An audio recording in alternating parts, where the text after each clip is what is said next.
Olá pessoal, tudo bem por aí? Tudo tranquilo? Estou aqui novamente para a gente começar um assunto novo, MCU, Movimento Circular Uniforme, certo? Essa é a última parte da matéria do nosso primeiro trimestre, né, referente ao nosso cronograma do nosso primeiro trimestre, como nós estamos organizando o nosso trimestre conforme as aulas online, tá? Então essa seria a última aula do primeiro trimestre. Movimento circular uniforme, então, pessoal, vamos falar de movimentos periódicos, de grandezas periódicas. Nós vamos dividir o MCU em 3 aulas, certo? Vamos lá, então. Como eu separei a aula de hoje? Como eu montei o nosso cronograma de aula? Primeiro, nós vamos ver os movimentos circulares uniformes, né, o próprio MCU, algumas definições, nós vamos dar uma conversada de onde vem o MCU, como ele é usado. Depois nós vamos ver exemplos, tá?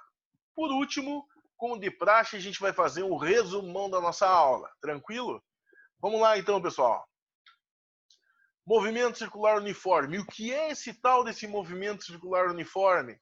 Que nós carinhosamente o batizamos de MCU. Dizemos que uma partícula está em movimento circular quando sua trajetória é uma circunferência, com uma trajetória descrita por uma esfera que gira presa na ponta de um barbante. Antigamente existia um brinquedo chamado bate-bate, lembra? Consistia em um barbante lá na ponta 2 bolinhas, e nós fazíamos assim, e dava no dedo, e preteava a unha, e era uma loucura, mas a gente era feliz e brincava, lembra? Pois então, imagina que tu tá com bate-bate e começa a girar elas. Ou aqui no Rio Grande do Sul, como nós conhecemos, a gente faz como se fossem boleadeiras. E o que que acontece? Nós temos uma velocidade e nós temos um giro circular ou em uma circunferência. Primeira questão. Primeiro, o que é um círculo e o que é uma circunferência? Você saberia me dizer a diferença? Então dá uma olhada. A circunferência é somente a parte de fora, ó. É somente a parte de fora, como se fosse assim, ó. A borda sem essa parte de dentro, tá? Não levamos em conta a parte de dentro. Por outro lado, o círculo, além de a borda, é todo o interior. Então, na verdade, o nosso movimento circular uniforme, tá? Ele faz uma circunferência. Ele não faz um círculo, porque nota, se ele fizer um círculo, ele não vai estar girando somente assim, ele vai ter que ter um movimento para dentro também, concorda comigo? Então, o nosso MCU, ele é baseado em movimentos de circunferência, beleza? Se além disso o valor da velocidade permanecer constante, o movimento é denominado circular e uniforme. Vamos dar uma conversada sobre isso aqui, pessoal. Aqui, ó, a gente tinha a definição do movimento circular. Então, essa velocidade pode ser variável, tá? Nós temos uma velocidade que pode ser de 2 metros por segundo, ela passar a ser 10 metros por segundo, voltar para 5 metros por segundo, perfeito? Já nessa definição, nós temos uma velocidade que permanece constante. Nesse movimento, o vetor velocidade tem módulo constante, mas a sua direção varia continuamente. E aí, pessoal, existe uma definição que a primeiros olhos, né, à primeira vista, ela pode ser um pouco contraditória. Mas nota, nós temos o módulo da velocidade constante. O que significa o módulo da velocidade constante? É que o valor da velocidade não se altera, permanece o mesmo. Porém, essa velocidade, ela tem que variar, tá? Essa velocidade tem que variar em termos de vetor, de direção. Além de direção, ela precisa variar também, muitas vezes, o sentido, quando a gente vai fazer uma análise, como por exemplo, ó, aqui esse sentido e esse sentido em referência ao centro da nossa circunferência, tá? Mas para que seja variada essa velocidade, esse vetor da velocidade, é necessário uma aceleração. E no movimento circular uniforme, e não foi uma gafe, pessoal, movimento circular uniforme, onde ele tem velocidade constante, tá? O que que acontece? Ele tem uma aceleração, que é a aceleração centrípeta. Compreendeu, pessoal? Então aí vem a primeira questão. Olha que baita questão para me largar na prova de vocês. Existe um movimento cuja velocidade é constante e com aceleração? Porque a primeira coisa, pessoal, lá quando a gente estudou a cinemática, tá? O que que a gente deixou bem claro? O que que eu expliquei bem para vocês? Se existe de fato uma aceleração, a velocidade vai variar. E aqui nós estamos falando o seguinte, que a aceleração vai fazer com que a direção varie, mas o módulo da velocidade, ou seja, o valor da velocidade, não vai variar, é constante. E se o valor da velocidade, o módulo dessa velocidade não varia, nós temos um movimento uniforme, tá? E é nisso que vocês têm que pensar.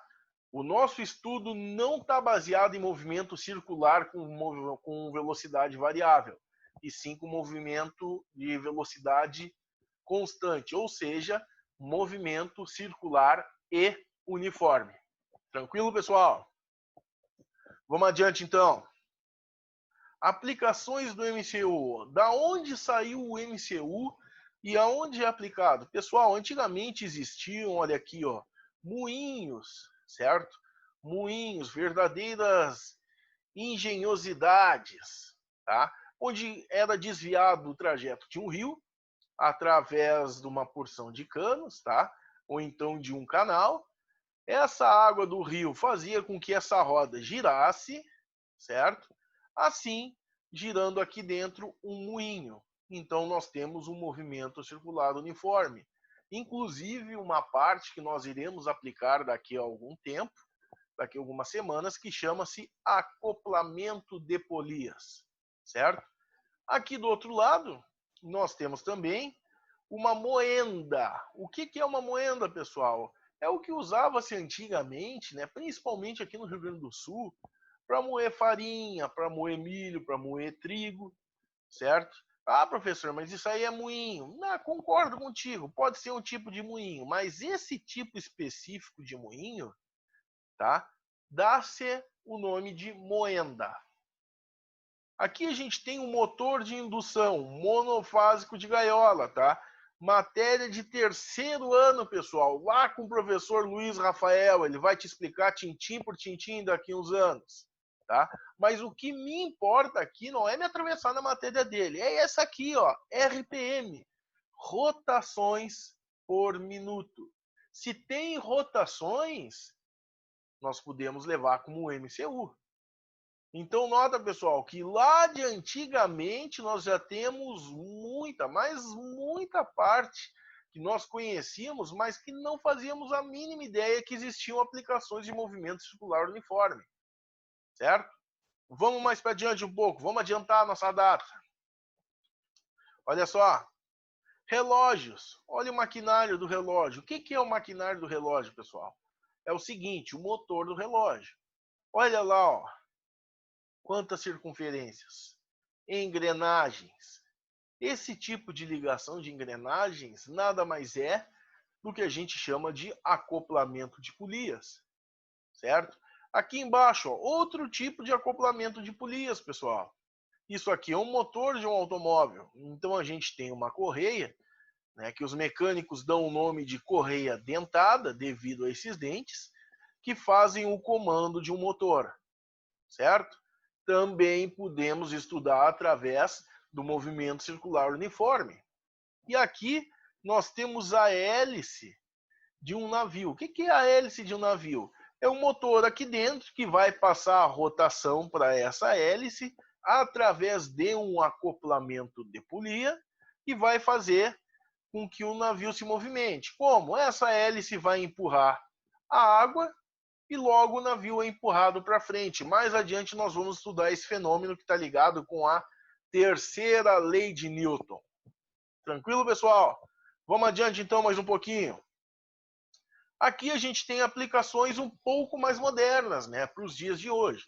Então nota, olha a bicicleta aqui, pessoal. A maioria do pessoal curte dar uma voltinha de bike e tal. Aqui nós temos o que a gente chama de pinha, que fica aqui, ó, no pneu traseiro. E aqui no meio da bicicleta nós temos um eixo que chamamos de coroa. E aqui nós podemos fazer algumas combinações. Então uma dúvida que eu tinha é o seguinte, pessoal, olha só. Antigamente, quando lançado isso aí, o xodó era a bicicleta de 21 marchas. O que era a bicicleta de 21 marchas? Eram 3 coroas e 7 pinhas. E aquilo ali para mim não fazia sentido. Como assim 7 pinhas e 3 coroas 21? São 10, cara. 10 marchas. Mas na verdade o que quer dizer é o seguinte, que existem 21 configurações diferentes. E de fato 21 marchas. Certo? Agora eu pergunto para vocês, qual é a que anda mais e qual é a que anda menos? Aí vocês vão me dizer, bah, professor, tem a que a gente coloca na coroa pequena e na pinha grande, a gente pedala e não sai do lugar. Mas tem também que a gente põe na coroa grande, na pinha pequena, que a gente mal pedala e anda bastante. Nós chamamos empiricamente da marcha pesada. Concorda comigo? Isso tudo a gente vai estudar agora de uma forma um pouco mais científica, levando em conta o movimento circular uniforme. E por último, pessoal, o top da tecnologia, certo? Que a gente tem hoje nos automóveis em termos de câmbio, é o câmbio automático, ou seja, não é necessário que tu engrene a primeira marcha, a segunda, a terceira, a quarta, reduza para a terceira. Existe o câmbio automático. E adivinha como funciona o câmbio automático? Através de um acoplamento de polias, ou seja, engrenagens nesse caso. Então, pessoal, o movimento circular uniforme ele é aplicado desde muito antigamente e ele segue sendo aplicado hoje em dia em meios extremamente tecnológicos, tá? E nós não vamos deixar passar isso em branco, nós vamos estudar essa partezinha da ciência chamada MCU. Tudo bem até aí? Vamos adiante então. Agora nós entramos nas grandezas propriamente ditas, ou seja, no período, numa das grandezas do MCU. Na física, a palavra período está associada a fenômenos que se repetem. O período é um intervalo de tempo necessário para que um fenômeno repetitivo seja completado. Exemplo, os ponteiros de um relógio gastam quanto tempo para fazer uma volta completa? Depende, né, cara? Se eu te perguntar quanto tempo leva o ponteiro dos segundos para fazer uma volta completa no relógio, aí tu vai me dizer 60 segundos. Perfeito. Esse é o período. Tá, e qual é o período então, professor, do ponteiro dos minutos? 60 minutos. Tranquilo?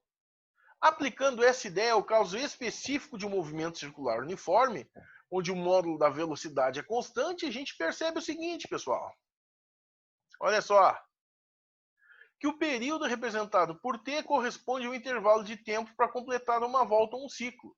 E aí aparece a nossa primeira equação, onde o período é igual a 1 sobre a frequência, onde o período é dado em segundos e a frequência é dada em 1 divididos por segundos, que também é conhecido como Hertz.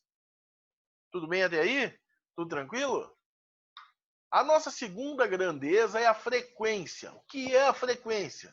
No caso específico de um movimento circular uniforme, a frequência corresponde ao número dado, número de voltas completadas em certa unidade de tempo.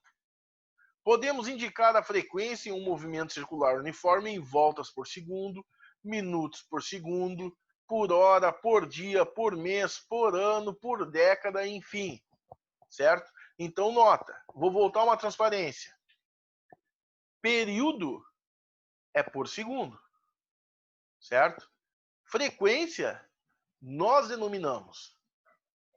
Quando a unidade usada é voltas, ou seja, rotações, por segundo temos o RPS, ou o RPM, quando for por minuto. Lembra que lá a gente viu alguns slides atrás o motor? Costuma-se denominá-la Hertz.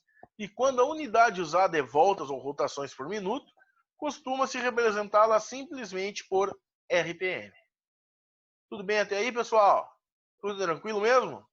Vamos lá. A frequência ela é o inverso do período, tá? Então, nota que a frequência vai ser igual a 1 dividido pelo período.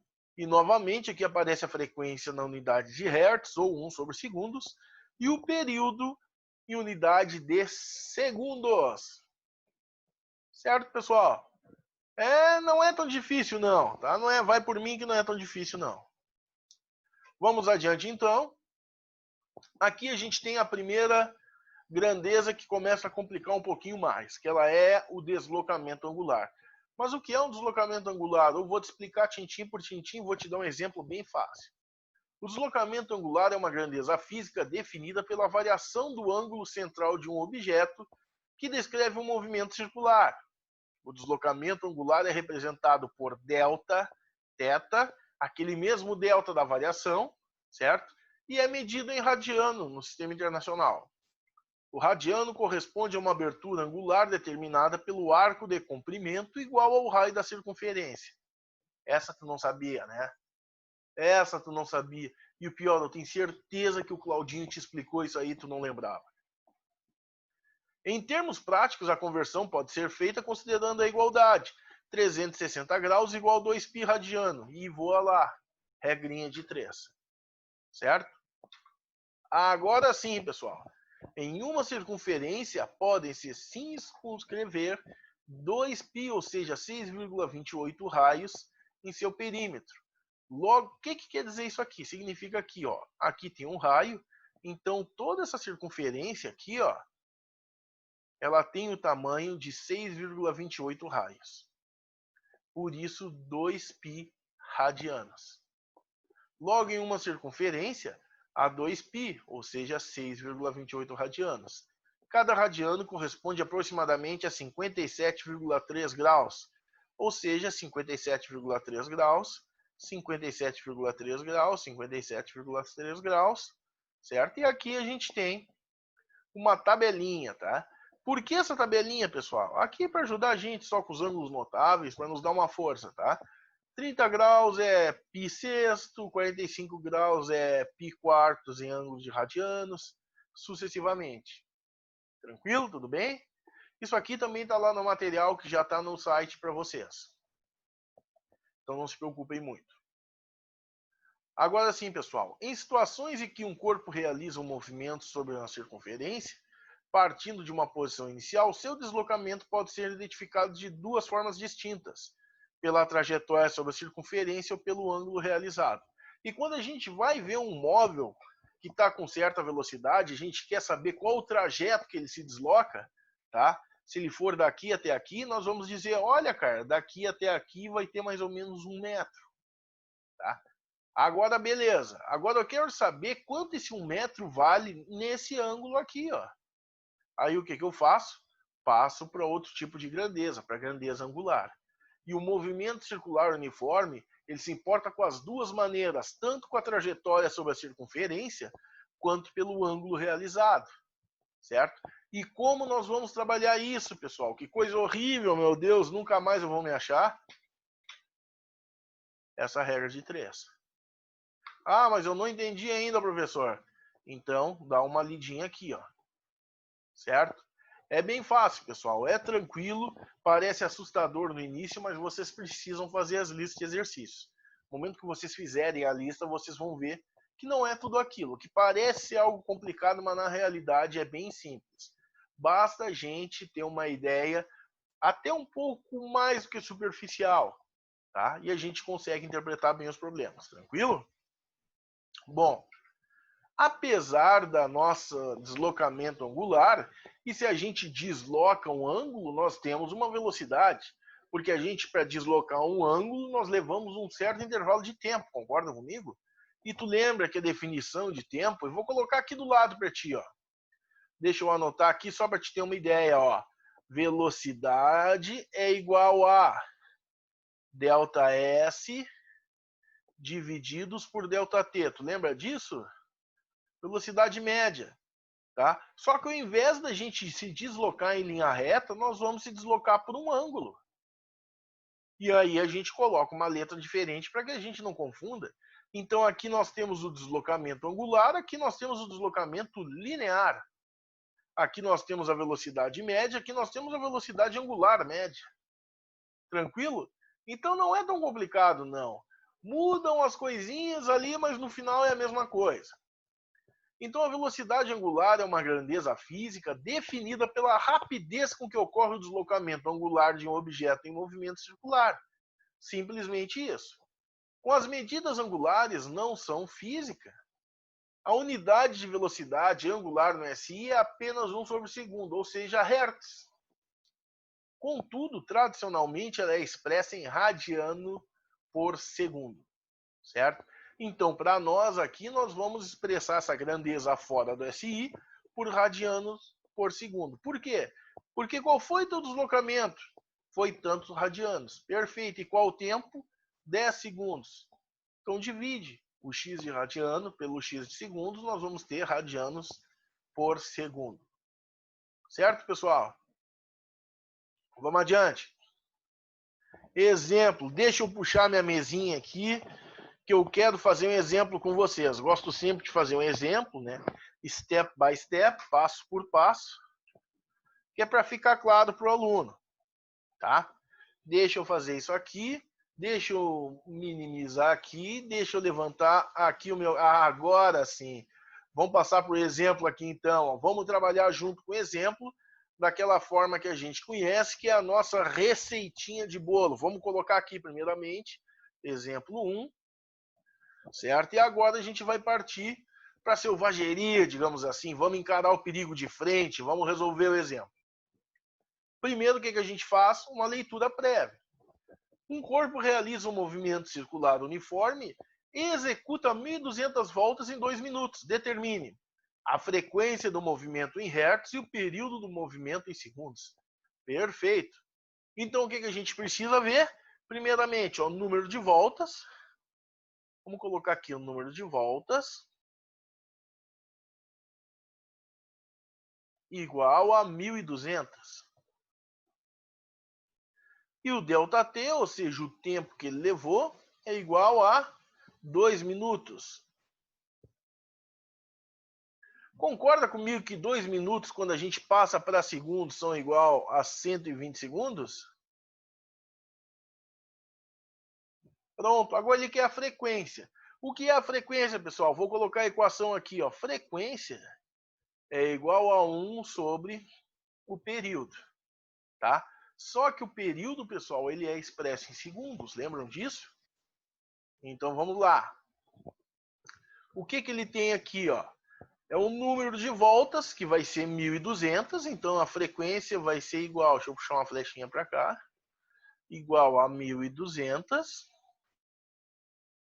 divididos por 120 segundos. E aqui nós podemos simplificar os zeros.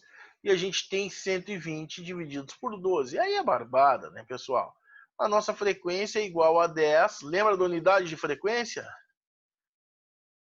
Hertz. Pronto, resolvemos a primeira questão, que é essa aqui, ó, 10 Hz. Agora o período do movimento. E o período é o inverso da frequência. Olha só que barbada. Período é igual a 1 sobre frequência. Concorda comigo, pessoal? Então vamos lá. Aqui a gente vai calcular o seguinte. O período, que é igual a 1 divididos por 10. E esse período vai ser igual a 0,1 segundos. E pronto, resolvido também. Professor, até conseguir compreender o cálculo, mas não faço a mínima ideia o que significa. Vou te explicar então. Vamos começar pela definição do período, pessoal. O que significa? Que ele faz uma volta, tá? A cada 0,1 segundos, tá? Esse corpo, não sabemos aqui, o exercício nos diz o corpo somente. Então esse corpo faz uma volta a cada 0,1 segundos, tá? E qual é a frequência desse corpo? É 10 Hz. O que significa? Que a cada 1.200 voltas, ele leva 120 segundos. Tá, pessoal? Bom, o que a gente pode concluir com isso aí? Tá? Essa parte de MCU no início ela pode ser um pouco abstrata, certo? Ela pode ser um pouco abstrata, mas depois ela vai ficando bem clara para vocês. Vocês podem confiar em mim. No início ele até pode parecer complicado, mas no final tu vai ver que ele pode ser até o teu salvador da pátria. Beleza? Resumão da nossa aula então, gurizada. Primeiro, a definição de movimento circular uniforme, onde a gente viu que o movimento circular uniforme tem o módulo da velocidade constante, porém ele tem uma variação de direção e determinando pelo referencial que foi analisado até o sentido inverte. As aplicações do movimento circular uniforme, a definição de período, a definição de frequência, o deslocamento angular, que no MCU ele está ligado, assim como lá na parte da velocidade média a gente tem o deslocamento linear, no MCU nós temos o deslocamento angular, e a definição formal da nossa velocidade angular. Certo? De momento é isso, pessoal. Estudem, se puxe. Qualquer dúvida, prende um grito para mim aqui embaixo mesmo, ó. No YouTube, pode ser, coloca a tua dúvida, ou então manda através do site da escola, ou manda um e-mail. Tranquilo? Abração para vocês, pessoal. Bons estudos e se cuidem!